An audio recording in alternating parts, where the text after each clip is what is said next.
Hello everyone, we are back again with our initiative related to basic sciences. तो आज हम लोग पढ़ने वाले हैं साउंड के बारे में। साउंड की अगर हम बात करें तो बेसिकली वाइब्रेटिंग ऑब्जेक्ट्स जो है साउंड क्रिएट करते हैं, और उसकी अगर आप डिटेलिंग में जाएंगे तो आपको पता लगेगा कि हमारे यहाँ पे जो हियरिंग सेंसेशन होता है वो भी प्राइमरीली इसी साउंड के ऊपर बेस्ड है। तो देखेंगे साउंड की क्या प्रॉपर्टीज हैं, किन चीज़ों को आपको ध्यान रखना है यहाँ पे। Okay, so moving further, now talking about science, majorly अगर आप साउंड्स को देखें, ये लॉन्गिट्यूडनल वेव्स की फॉर्म में रहती हैं। लॉन्गिट्यूडनल वेव का मूवमेंट आपको इस डायरेक्शन में होता हुआ नजर आ जाएगा। ओके, और मेजर जो की पॉइंट आपको समझना है, साउंड वेव्स को ट्रैवल करने के लिए एक मीडियम की जरूरत पड़ती है। जहां पे मीडियम अवेलेबल नहीं है वहां पे साउंड वेव्स ट्रैवल नहीं कर सकती। तो सपोज करें वैक्यूम की बात करें तो वैक्यूम के अंदर आपको मीडियम अवेलेबल नहीं मिलेगा। मीडियम जहां अवेलेबल नहीं है वहां साउंड वेव नहीं होगी, वैक्यूम में भी साउंड वेव्स ट्रैवल नहीं करेंगी। स्पेस की बात करें या मून की बात करें, वहां से मून के अंदर आप कुछ भी बोल के कम्युनिकेट नहीं कर सकते, आपको हाईली सोफिस्टिकेटेड डिवाइसेस की जरूरत पड़ती है, क्योंकि मून के ऊपर एयर नहीं है, कोई मीडियम अवेलेबल नहीं है, और वैक्यूम के अंदर साउंड ट्रैवल नहीं करती है। सो ये की पॉइंट्स जो है हमें यहाँ पे समझने हैं। अब वो बात करते हैं जब आपकी साउंड एक मीडियम से दूसरे मीडियम की तरफ जाती है, ट्रेवल करती है, एक से दूसरे पे जा रही है, सपोज करेंगे एयर से या नॉर्मली हमारे एटमॉस्फेयर से साउंड आपने कुछ बोला, तो उसका रेस्पॉन्स पानी में क्या होगा? मीडियम चेंज हो गया, वाटर चेंज हो गया। ओके, या सॉलिड की बात करते हैं, आपने मुंह से कुछ बोला, दीवारों के उस पार कैसे गई साउंड? तो बीच में क्योंकि दीवार आ गई, सॉलिड मीडियम हो गया। वो पार्ट आपको समझना है। तो when sound travels from one medium to another medium, उसकी स्पीड और उसकी वेवलेंथ वो चेंज हो जाती है। सो ये एडिशनल पॉइंट आपको ध्यान देना होगा। जब कभी साउंड एक मीडियम से दूसरे में ट्रेवल कर रहा है, उसका जो स्पीड होगा और उसका वेवलेंथ होगा वो चेंज हो जाएगा, बट उसकी फ्रीक्वेंसी जो है वो स्टिल अभी भी कांस्टेंट रहती है। This fact should be known to you. अब बात करते हैं साउंड से रिलेटेड कुछ और एडिशनल इंफॉर्मेशन। सो जैसा हमने देखा मैकेनिकल लॉन्गिट्यूडनल वेव्स हैं। अब बात करते हैं इंफ्रासाउंड, ऑडिबल साउंड और अल्ट्रासाउंड क्या होता है। यहां पे पूरा गेम जो है अगर आप रेंज का है, सो 3 टाइप्स ऑफ साउंड्स हमने आइडेंटिफाई किए हैं। Infrasound, sound that is somewhere around between 0 to 20 hertz, जो 0 और 20 हर्ट्स के बीच में होगा उसको हम इंफ्रासाउंड कह देते हैं। ह्यूमंस को नहीं सुनेगा, हमारी रेंज से वो बहुत नीचे है, लेकिन एलिफेंट्स वो उस साउंड को भी पकड़ सकते हैं। अगर इतनी नीचे साउंड होगी उसको भी वो आइडेंटिफाई कर लेंगे। उनके कान बहुत बड़े होते हैं, स्पेशल डिवाइसेस नेचर ने उनके कानों में लगाए हैं कि वो इतनी छोटी से छोटी चीज को भी दूर से सुन लेते हैं। This is the human range. 20 hertz से लेके 20,000 हर्ट्ज के बीच में साउंड जो है वो ह्यूमन सुन पाते हैं। और दूसरी जो beyond this is your ultrasound, वो रेंज हमारे ईयरिंग कैपेसिटी से बाहर है। 20,000 प्लस, दैट इज अल्ट्रासाउंड। तो उस केस के अंदर बैट्स, आपके पास एक एग्जांपल अवेलेबल है कि नेचर ने इनको ऐसा बनाया है कि ये कम्युनिकेट कर लेते हैं 20 हर्ट्ज से ज्यादा के वेव्स या साउंड्स निकाल के।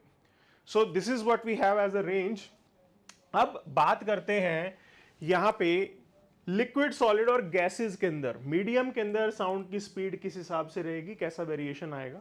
तो यहां पे जैसा मैंने आपको पहले बताया था कि ये वाइब्रेटिंग पार्टिकल्स के ऊपर डिपेंड करता है। तो यहां पे आप पूरे के पूरे इस फिगर में देख लीजिए, सबसे ज्यादा क्लोज और ज्यादा पार्टिकल्स कहां हैं? सॉलिड्स में है। पार्टिकल्स आसपास हैं, मतलब एकदम एक दूसरे के साथ कनेक्ट करके वाइब्रेशन जो है वो आगे लेके जा सकते हैं। इसका मतलब सॉलिड्स के अंदर जो साउंड की स्पीड होगी वो सबसे ज्यादा होगी। तो ये एग्जांपल भी आपके सामने अवेलेबल है।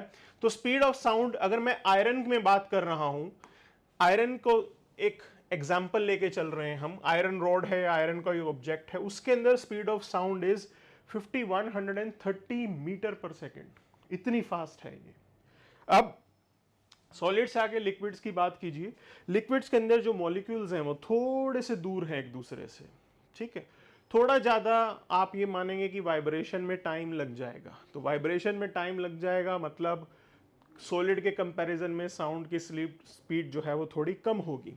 तो यहाँ पे लिक्विड्स के अंदर बात करें तो वाटर का एग्जांपल दे रखा है कि वाटर में जो साउंड की स्पीड है that is 1483 metre per second.